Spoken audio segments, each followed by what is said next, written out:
आपने 2 करोड़ 61 लाख शौचालय बना के दिए हैं, अधिकांश गांवों में किसानों को मिले हैं। तो सीधी सी बात यह, लगातार हम किसानों के बीच में काम कर रहे हैं। जो गुंडागर्दी करने वाली पार्टी थी, जो किसानों की जमीन पे कब्जा करने वाली पार्टी थी, जो चीनी मिले बेचने वाली पार्टी थी, जो चीनी मिले बंद कराने वाली पार्टी थी, उनको जनता ने नकार दिया है। अरे भैया अनुराग भदौरिया जी, ये गुंडागर्दी करने वाली पार्टी, समाजवादी पार्टी, जमीनों पर कब्जा करने वाली पार्टी किसानों की बात करेगी, ये कह रहे हैं आपको? की जमीन 18 करोड़ में प्रभु राम को भी नहीं छोड़ रहे हो, प्रभु राम को भी धोखे में रखते हो। हमारे लिए प्रभु राम आस्था का विषय है। आचरण और व्यवहार को कितने करोड़ों अरबों रुपए की जमीन किसानों की कब्जा करी थी? ये हमारे आपके कौन है विजय मिश्रा जिसने अरबों रुपए की गुणों को अपनाते हैं? आप प्रभु राम के आचरण को नहीं अपनाते, प्रभु राम का राजनीतिकरण करते हो, उसकी जमीन ही बेच देते हो। 2 करोड़ की जमीन 18 करोड़ में आप तो प्रभु राम की जमीन ही बेच के खा जाओगे। इस बात का संदेह हो रहा है आप लोगों को। जमीनों को छुड़ाया हम लोगों ने तुम्हारे। अरे आप प्रभु राम समझ गए, इसीलिए अयोध्या से प्रभु राम ने आपको भगाया था जिला पंचायत के सदस्यों को हरा के। जिला पंचायत सदस्य समाजवादी जीते थे। क्यों जीते थे? क्योंकि जान गए बीजेपी वाले हमारी जमीन बेच जाएंगे। सैकड़ों करोड़ रुपए की जमीनों को कब्जा करके रखा। जिला पंचायत सदस्य अपने मकानों को बनाया था जनता के धन से लूट करके। हमने आलिशान मकानों को अवैध रूप से ढाया है। आपने 1500 करोड़ रुपए से अधिक की संपत्ति को जब्त किया। प्रयागराज से भगाया, प्रभु राम आपको उत्तर प्रदेश से भगा देंगे, फिर क्या करोगे? फिर तो शिवराज सिंह में भी नहीं बुलाएंगे। अजय जी तो बुलाएंगे, शिवराज सिंह जी, अजय जी कहेंगे नहीं। ओके, मैं आता हूं दोबारा अनुराग जी, आलोक जी। शिवराज सिंह जी, शिवराज जी, बीजेपी की पंचायत पर इतनी परेशानी क्यों? हाँ जी, कहिए। बीजेपी की पंचायत से क्या परेशानी? आपको भी परेशानी हो रही है? हाँ जी, अगर बीजेपी किसान पंचायत कर रही है तो इससे क्यों परेशानी? क्यों अखिलेश यादव नाराज हो उठे? क्यों अनुराग भदौरिया इतने परेशान नजर आ रहे हैं?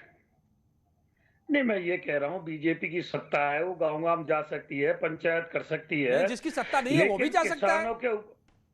भदौरिया जी एक मिनट, लेकिन किसानों के ऊपर सबने राजनीति की है। जब से देश आजाद हुआ है आज तक किसानों का भला किसी ने नहीं किया। भाजपा ने भी किसानों के ऊपर अब राजनीति की है। अब किसानों को चुनाव सिर पे हैं उत्तर प्रदेश के, तो भाजपा भी सोच रही है कि किसानों को जाकर के बहकाया जाए।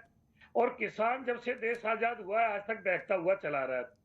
जब मोदी जी विपक्ष में थे उन्होंने भी किसानों को लुभावने भाषण दिए, उन्होंने भी किसानों को बहकाया। बात सच्चाई है, किसान सौतेली माँ का बेटा बन के रह गया है। किसान की समस्याओं को, चाहे गन्ना किसान हो, आलू किसान हो, गेहूं किसान हो, धान किसान हो, सब्जी का किसान हो, फल का किसान हो, कपास का किसान हो, दलहन का किसान हो, तिलहन का किसान हो, सारे किसान दुखी है। किसी भी फसल में किसान को कोई लाभ नहीं। सभी पार्टियों ने ठगा किसानों को। नहीं, किसी ने बताओ कौन सी पार्टी ने किसान का भला किया है? तो किसान, अब बीजेपी तो किसान का कानून बनाकर दे रही है ना आपको कि इससे किसानों का कायाकल्प होगा, आमदनी दुगुनी से 5 गुनी हो जाएगी। हाँ, बीजेपी भी किसानों पर राजनीति कर रही है, किसानों का भला कोई नहीं कर रहा। मोदी जी ने कहा था जैसे ही हम आएंगे, डॉक्टर वीरपाल सिंह आएंगे पहली पंचायत में कर्ज मुक्त करेंगे, जी साहब की पेंशन बांटेंगे।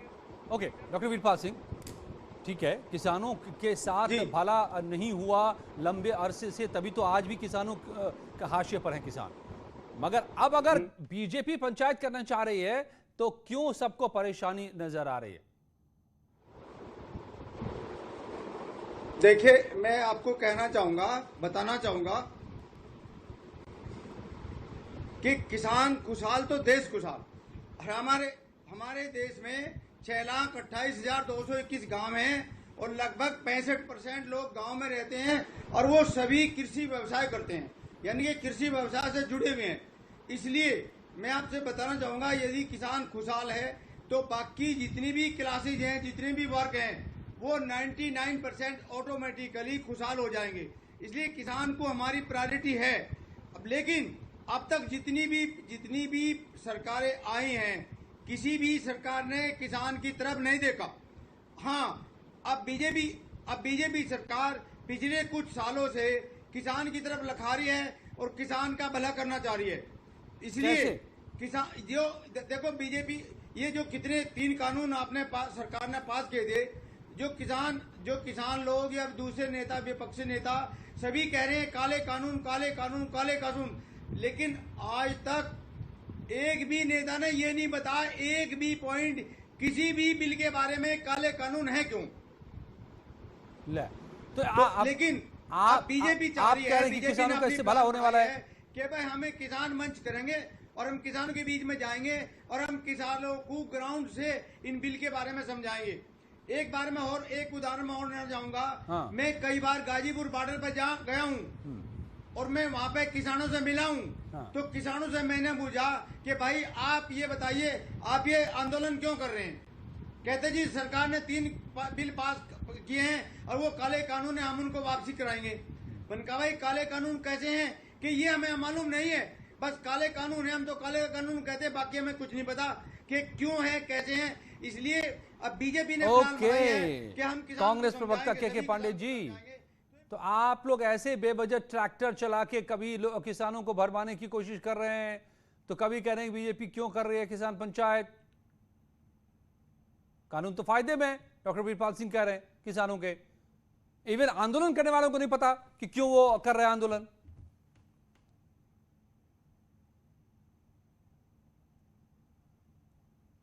के पांडे जी बताइए, बोलिए अगर आप सुन पा रहे हैं तो।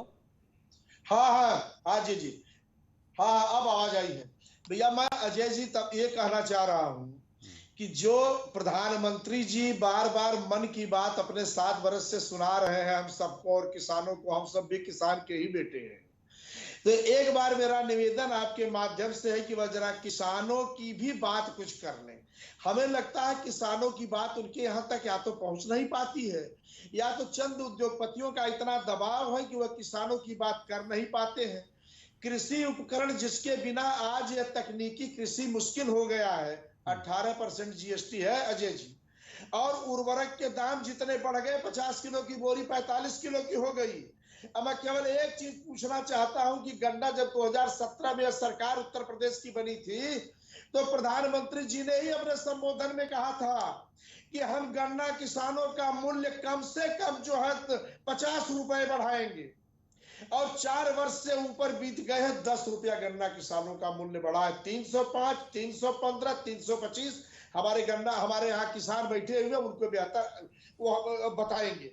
क्या यह किसानों के साथ जागती नहीं है? आप ये कानून कैसे काले हैं आपसे पूछ रहे थे डॉक्टर वीरपाल सिंह, आप तो लगे पूरी कहानी बताने।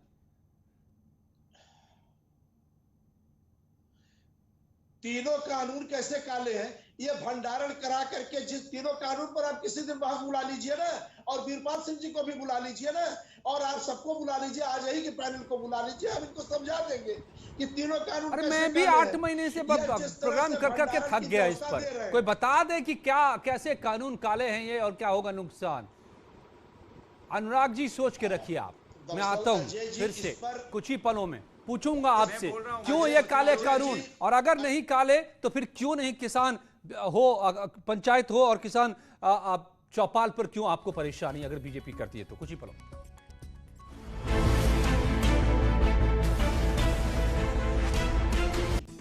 मिर्जापुर में गंगा नदी